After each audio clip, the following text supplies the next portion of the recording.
Par monsieur le procureur général, après la cour d'appel de Conakry. Donc, monsieur le procureur, vous avez la parole. Merci, monsieur l'avocat général,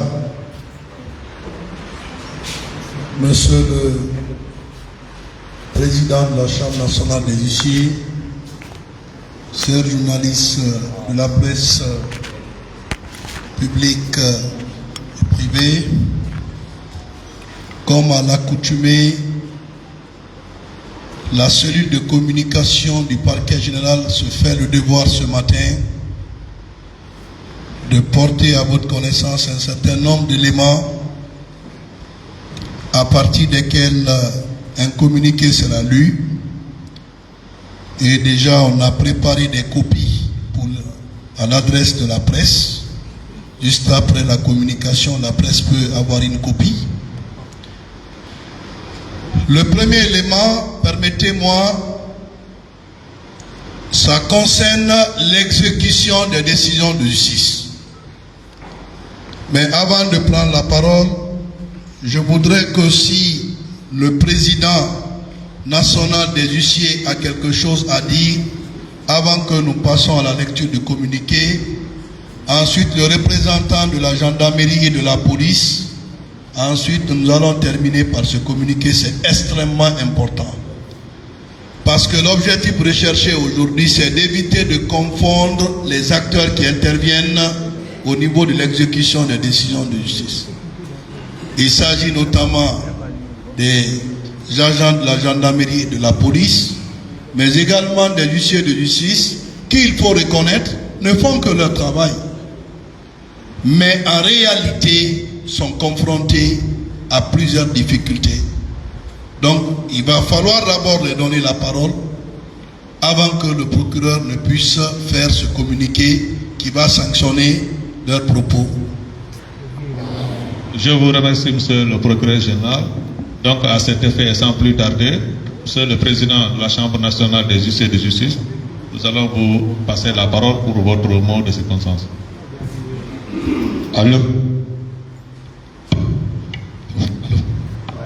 Merci, monsieur le procureur général, messieurs les avocats généraux, chers frères. Depuis la nomination de monsieur Alphonse Charles Wright, des dispositions allant dans le sens de la réorganisation du parquet général près la cour d'appel de Conakry ont été prises. Parmi ces dispositions, certaines visaient principalement l'exécution des décisions de justice. C'est ainsi, dans un premier temps, qu'il a instruit au service de sécurité, la police et la gendarmerie, de suspendre momentanément leur assistance à l'exécution des décisions de justice, le temps pour lui de voir au clair les réquisitions précédemment signées par son prédécesseur. J'avoue que tout s'est passé dans les règles de l'art, parce que depuis un bon moment, nous avons déjà évacué ce dossier et de nouvelles réquisitions ont été régulièrement signées par lui. Sauf que, au niveau du haut commandement de la gendarmerie nationale, direction de la justice militaire, nous rencontrons des difficultés liées au fait que nos frères gendarmes se plaignent qu'après chaque exécution de décision de justice, que les justiciables ne pensent ou ne voient que les gendarmes. Qu'après chaque exécution, toutes les accusations, je vais dire, ne sont portées que sur la gendarmerie. Que l'huissier qui a exécuté, donc qui a bénéficié de l'assistance de la force publique, n'est plus vu. Les magistrats qui ont rendu la décision, on ne parle plus d'eux. Les avocats qui ont plaidé, on ne parle plus d'eux. Donc, monsieur le haut commandant a eu des échanges avec moi. Il a sollicité ce point de presse. Depuis, il a pensé que seul ce point de presse pourra mieux édifier le citoyen guinéen. Nous n'avons pas vu l'opportunité de cela parce que monsieur le procureur général n'était même pas favorable pour avoir communiqué auparavant sur les procédures d'exécution des décisions de justice. Mais sur leur assistance, nous voilà aujourd'hui. Nous ne pouvons pas reculer devant nos responsabilités. Nous sommes des exécutants, c'est vrai. Mais la gendarmerie aussi devrait accepter d'assumer. Lorsqu'elle prête main forte à l'exécution d'une décision de justice, elle ne l'a pas fait parce qu'elle est gendarmerie. Les gendarmes ne le font pas parce qu'ils s'appellent gendarmes, mais c'est au nom de la loi. Tous les acteurs qui concourent à l'exécution des décisions de justice doivent avoir cela à l'esprit. Nous agissons non pas parce que nous nous appelons huissiers de justice, mais parce que la loi nous a investi de ce mandat. Donc, force doit rester à la loi. Chacun devrait accepter d'assumer. Nous agissons au nom du peuple de Guinée. Pas parce qu'on est gendarme ou parce qu'on est huissier de justice, mais si c'est ce point de presse qui peut vraiment faire lever le bouclier, nous sommes favorables. On ne va jamais, en tout cas, nous, huissiers de justice, je parle au nom de tous les huissiers de justice, nous n'allons jamais reculer devant nos responsabilités. Surtout que présentement, nous avons un procureur général, nous avons un parquet tout à fait déterminé à nous accompagner dans l'exécution des décisions de justice. Donc voilà, et d'entrer en jeu, voilà tout ce que nous pouvons pour le moment affirmer. Il faudrait que chaque acteur intervenant dans le processus de l'exécution des décisions de justice accepte d'assumer. Nous ne devons pas reculer devant nos responsabilités. C'est la loi que nous appliquons au nom du peuple de Guinée. Voilà, je vous remercie.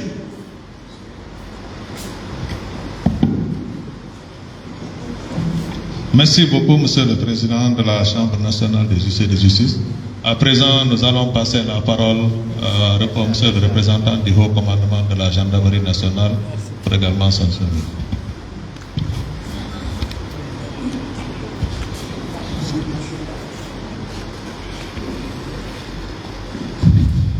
Monsieur le procureur général, près la cour d'appel de Conakry, Messieurs les avocats généraux, Monsieur le Président de la Chambre nationale des huissiers de justice. Et je voudrais donc remercier d'abord le procureur général pour avoir organisé ce point de presse et remercier aussi le président de la Chambre des huissiers pour son intervention. Alors, la gendarmerie nationale, en vertu de la réquisition de Monsieur le procureur général, est chargé de prêter main forte aux huissiers de justice pour exécuter les décisions de justice. La mission de la gendarmerie donc nationale se limite à sécuriser l'huissier de justice. Voilà donc ce que je voulais vous dire. Je vous remercie, monsieur. Merci beaucoup, Monsieur le représentant du haut commandant de la gendarmerie nationale. À présent, nous allons passer la parole à Monsieur le directeur central de la police judiciaire. Vous avez la parole. Je remercie le parquet général pour l'organisation de ce point de presse. Et je suis très fier parce que toutefois que nous nous rencontrons ici avec le procureur général, ici vient un droit clé dans le renforcement de notre capacité de travail.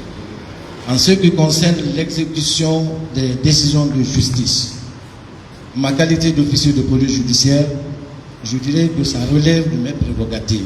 À partir du moment où le procureur général a ordonné, a pris une décision, et cette décision est dans les mains des huissiers afin d'être exécutée, nous, policiers, on n'a pas mis l'autre route, c'est d'assurer la sécurité de l'huissier dans l'optique d'exécuter cette décision de justice. Et ça a toujours été comme ça. Et je réitère encore à Monsieur le procureur général que nous allons nous battre dans ce sens et accompagner tous les huissiers de justice afin de pouvoir exécuter les décisions. Merci, Monsieur le procureur. Je vous remercie beaucoup. À présent, nous allons donner la parole à Monsieur le procureur général pour son communiqué de circonstances. Monsieur le procureur général, vous avez la parole. Merci. Communiqué numéro 331 sur l'exécution des décisions de justice. Le procureur général près la cour d'appel de Conakry informe Madame la gouverneure de la ville de Conakry, les maires des communes de Kaloum, Dixine, Ratoma, Matam et Matoto, les préfets et maires des préfectures du ressort ainsi que les chefs de quartier des localités concernées et les populations de Conakry qu'à compter du mardi 8 mars 2022, les huissiers de justice vont procéder à l'exécution des décisions de justice dans le ressort de la Cour d'appel de Conakry. Ces exécutions visent à assurer l'autorité de la justice et s'inscrivent dans le cadre de la résolution des difficultés d'exécution des décisions de justice en République de Guinée de façon générale et dans le ressort de la Cour d'appel de Conakry en particulier.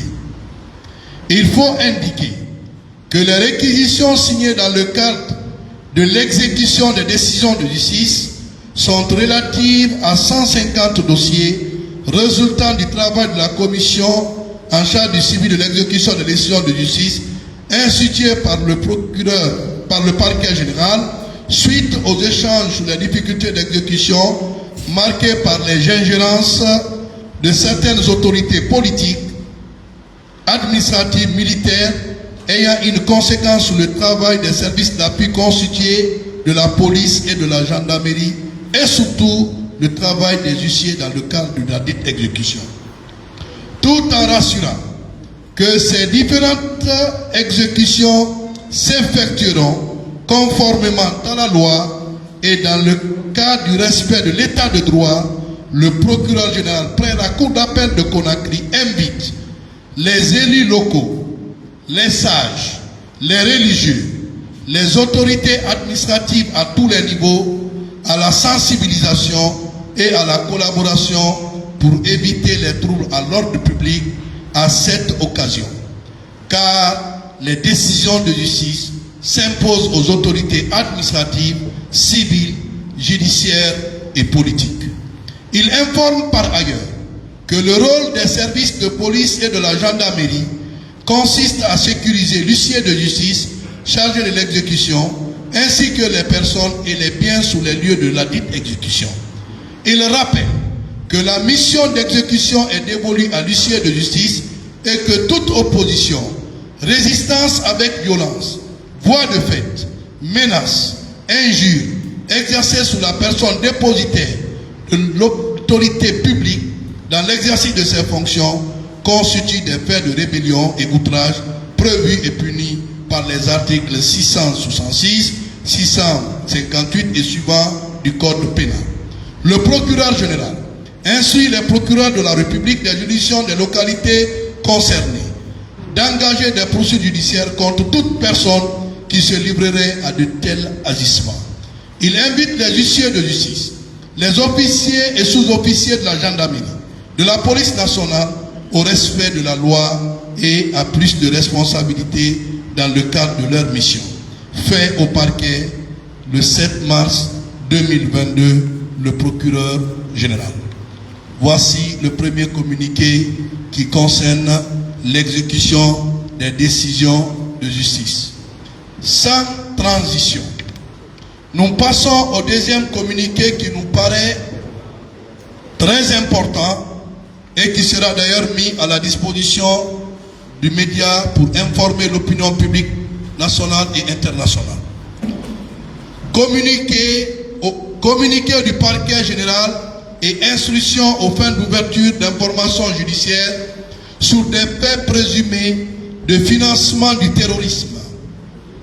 Il a été porté à la connaissance du procureur général à travers le communiqué de l'ambassade des États-Unis en République de Guinée, la déclaration du porte-parole du département d'État en date du 4 mars 2022, les faits présumés de financement du terrorisme reprochés aux nommés Ibrahim Taher et Ali Saad, tous des hommes d'affaires d'origine libanaise résidant en République de Guinée.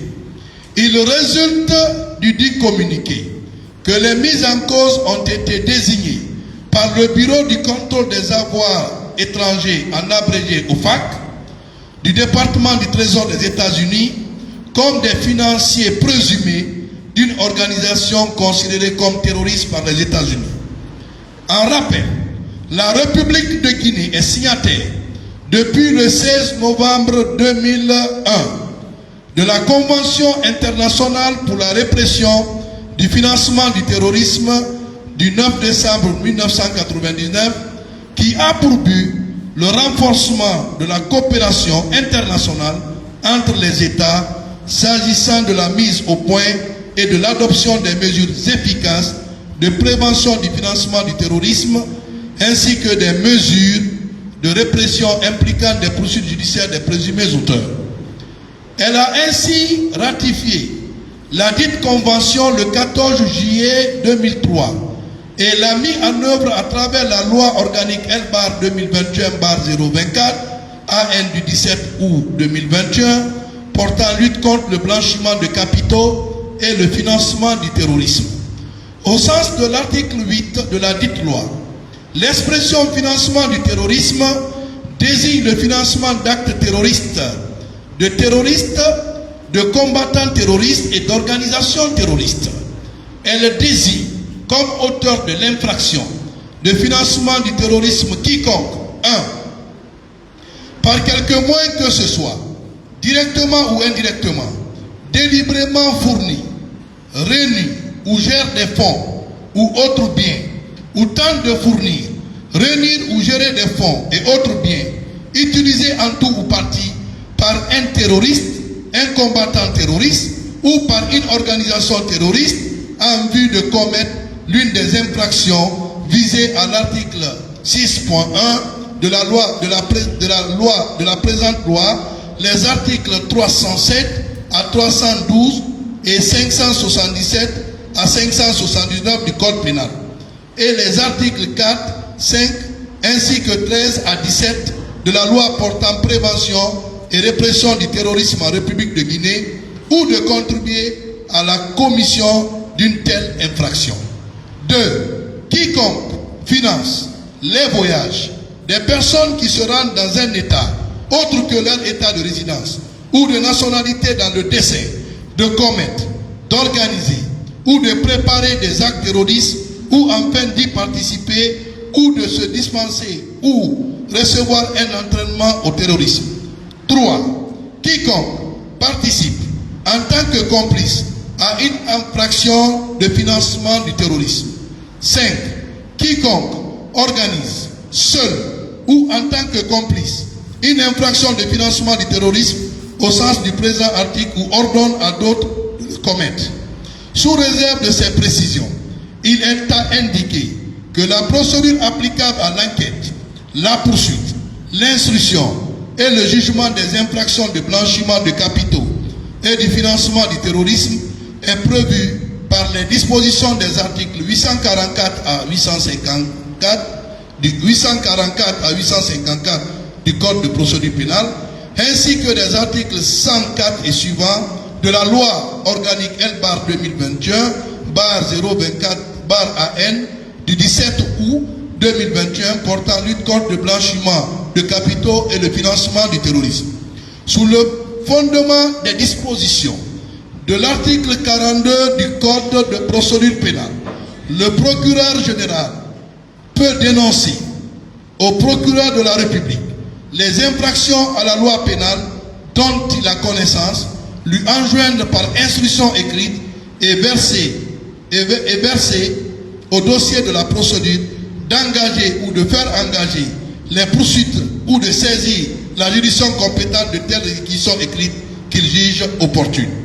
De ce qui précède, le procureur général près la cour d'appel de Conakry instruit le procureur de la République près le tribunal de première instance de Kaloum d'engager ou de faire engager des poursuites judiciaires sans délai par voie d'information judiciaire contre les nommés Ibrahim Taher et Ali Sad, tous les hommes d'affaires d'origine libanaise résidant en République de Guinée, ainsi que toute autre personne susceptible d'être dénoncée dans la présente procédure pour des présomptions graves de blanchiment de capitaux et de financement du terrorisme, fait prévu et puni par les articles 8, 112 de la loi ordinaire L-2021-024 AN du 17 août 2021 portant lutte contre le blanchiment de capitaux et le financement du terrorisme 499 à 509 du Code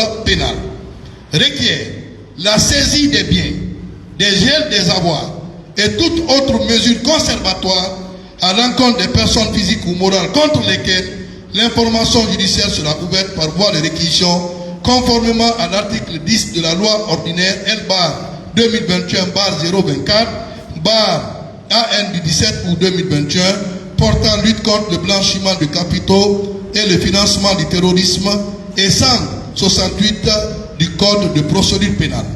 Requiert en outre, au besoin, par voie d'information judiciaire aux autorités compétentes, la levée de toute immunité et privilège dont pourraient se prévaloir les personnes poursuivies dans l'intérêt de la loi jusqu'à la fin de la procédure. Le procureur général attache du prix à l'exécution des présentes instructions.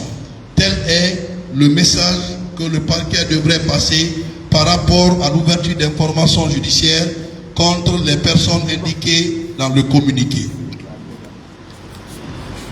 Nous passons sans transition au fait de menaces de mort.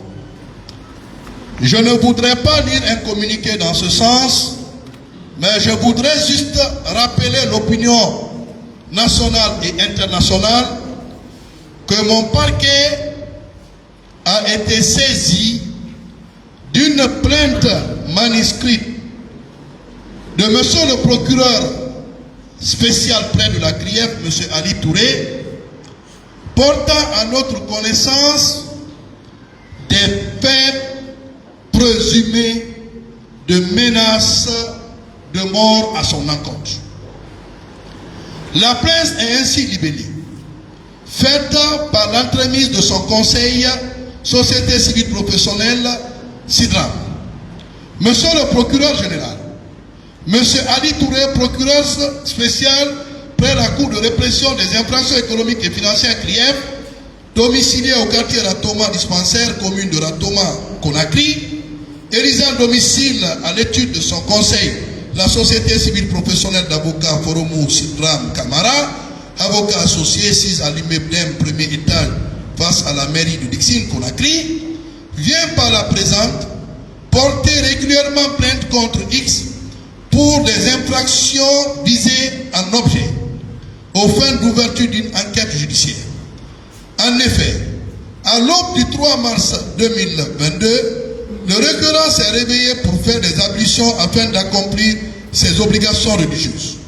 Arrivé dans son salon, grande fut sa surprise de constater la présence des feuilles glissées à travers la porte d'entrée principale sous lesquelles on peut lire: Ali Touré, tu as touché à l'intouchable. Laisse-nous tranquilles, sinon, avertissement, une seule balle suffira. Sans désemparer, il a, le même jour, requis du ministère de Maître Yo Owo Pogomou, huissier de justice, à l'effet de se rendre à son domicile indiqué pour dresser un procès verbal de constat tendant à la sauvegarde des droits et intérêts pour toute fin utile. Ces faits constitutifs des infractions de menace de mort, prévus et punis par les articles 282 et suivants du Code pénal, ont causé et continuent de causer d'énormes préjudices aux plaignants. C'est pourquoi, sous le fondement des dispositions susvisées, M. Ali Touré, procureur spécial près la Cour de répression des infractions économiques et financières, domicilié au quartier Ratoma, dispensaire commune de Ratoma, Conakry, élisant domicile à l'étude de conseil de la Société civile professionnelle d'avocats Faromo Sidram Kamara, avocat associé, 6 à l'immeuble d'un premier étage face à la mairie de Dixine, Conakry, porte régulièrement plainte contre X auprès de votre parquet afin pour vous de requérir l'ouverture d'une information judiciaire en vue de mettre hors d'état de nuit l'auteur de ces actes crapuleux sans préjudice de la réparation des dommages causés, comptant sur vos diligences habituelles. Veuillez croire, monsieur le procureur général, à l'expression de notre profond respect. Alors, suite à cette plainte déposée au parquet Monsieur le procureur général près de la cour d'appel de Conakry, eu égard des pièces jointes, notamment le procès verbal de constat en date du 3 mars,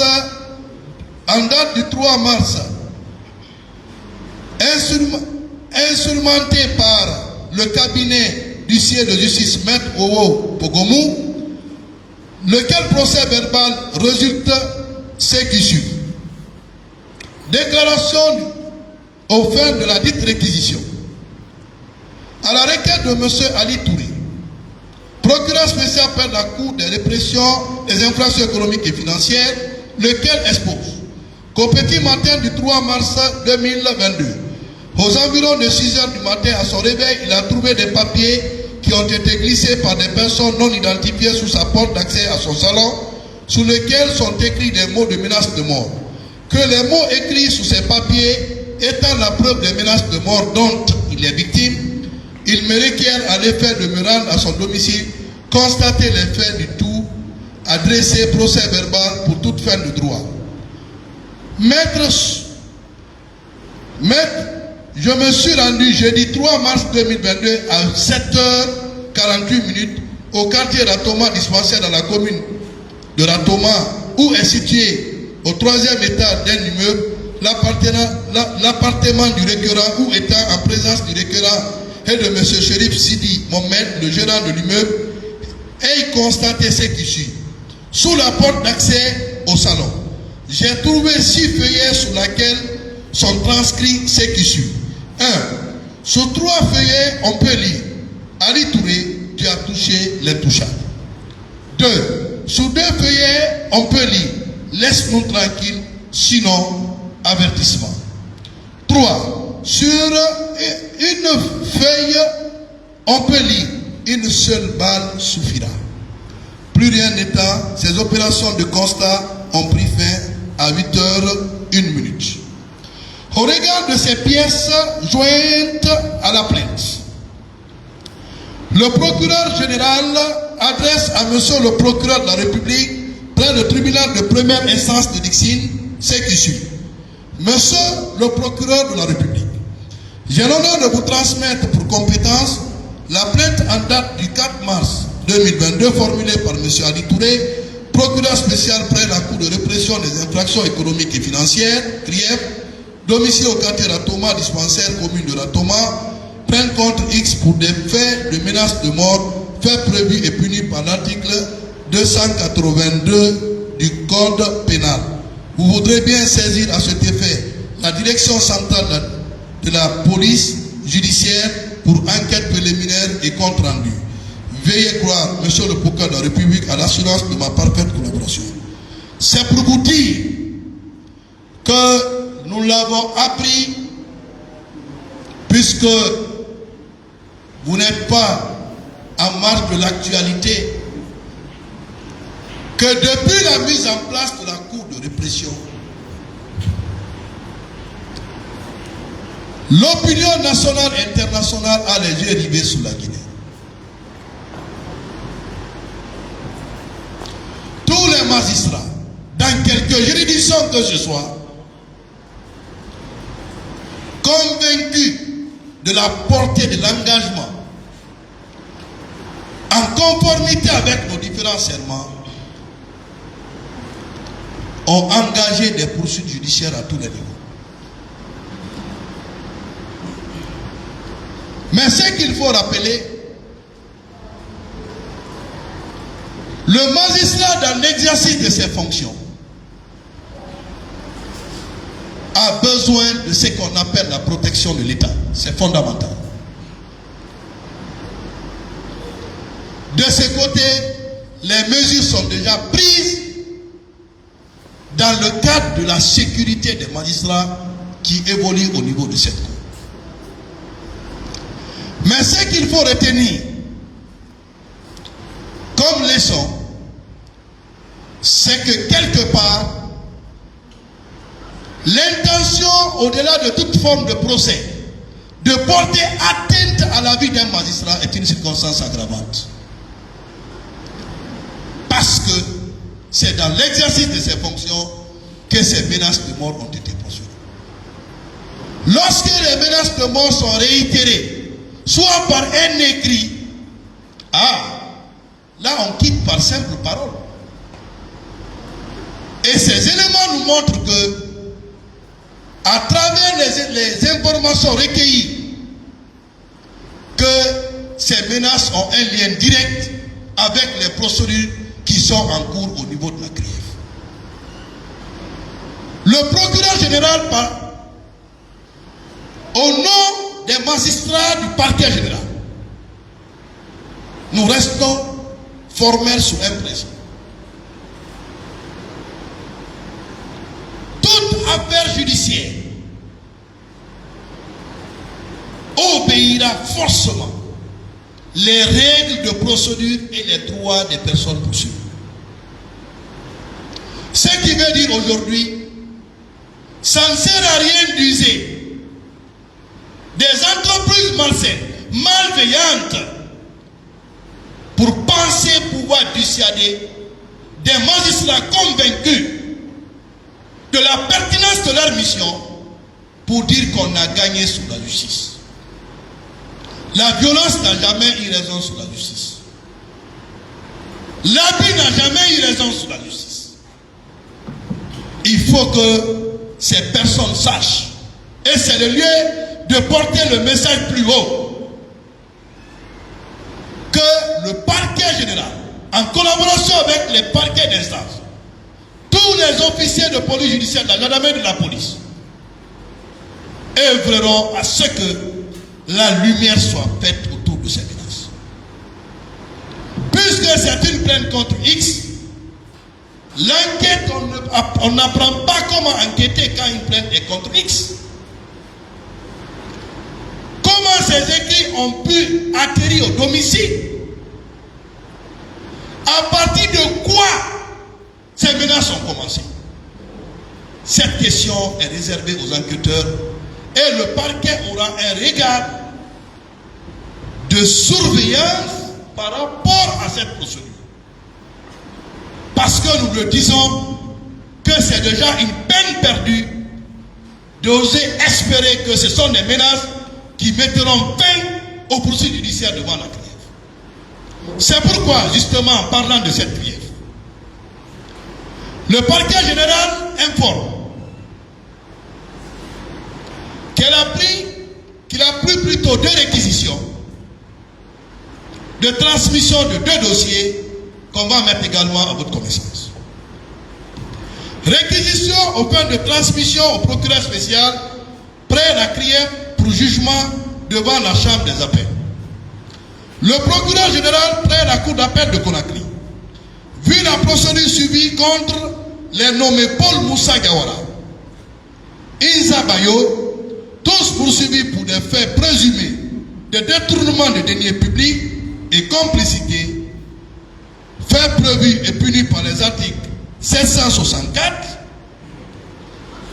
765, 19 et 20 du Code pénal, vu les dispositions de l'article 21 de l'ordonnance, barre 2021, barre 07, barre PRG, barre CNRD, barre SGG du 2 décembre 2021, portant compétence, organisation et fonctionnement de la Cour de la répression des infractions économiques et financières, attendu qu'au terme de l'article 5 et suivant de la dite ordonnance, les faits poursuivis contre les présumés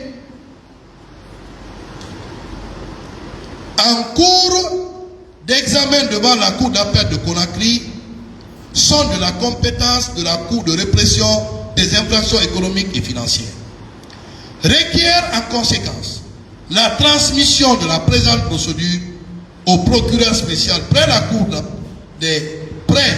de répression des infractions économiques et financières pour jugement devant la chambre des appels de la dite Cour.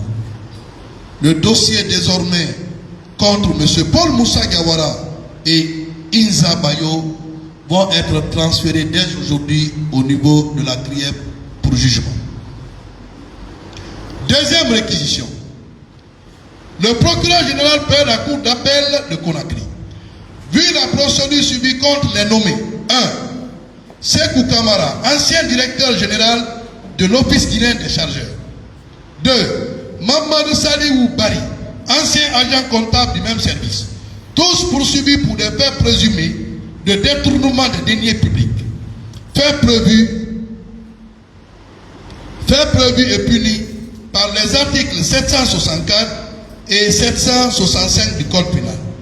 Vu les dispositions de l'article 21 de l'ordonnance barre 2021, barre 007 PRG, barre CNRD, barre SGG, du 2 décembre 2021 portant compétence, organisation et fonctionnement de la Cour de répression des infractions économiques et financières. Attendu qu'au terme des articles 5 et suivants de la dite ordonnance, les faits poursuivis contre les présumés auteurs en examen en appel devant la Cour d'appel de Conakry sont de la compétence de la Cour de répression des infractions économiques et financières. Requiert en conséquence la transmission de la présente procédure au procureur spécial près de la Cour de répression des infractions économiques et financières pour jugement devant la Chambre des appels. Et le parquet général informe l'opinion nationale et internationale qu'elle communiquera chaque fois d'autres procédures viendront en son sein pour éviter la désinformation de ce qui peut en résulter de ces actions. Je vous remercie. Merci beaucoup, monsieur le procureur général. Mesdames et messieurs, chers amis journalistes, donc voilà ainsi la quintessence des différents communiqués que le parquet général, à travers monsieur le procureur général, avait à porter à votre connaissance. Je vous remercie. La séance est levée.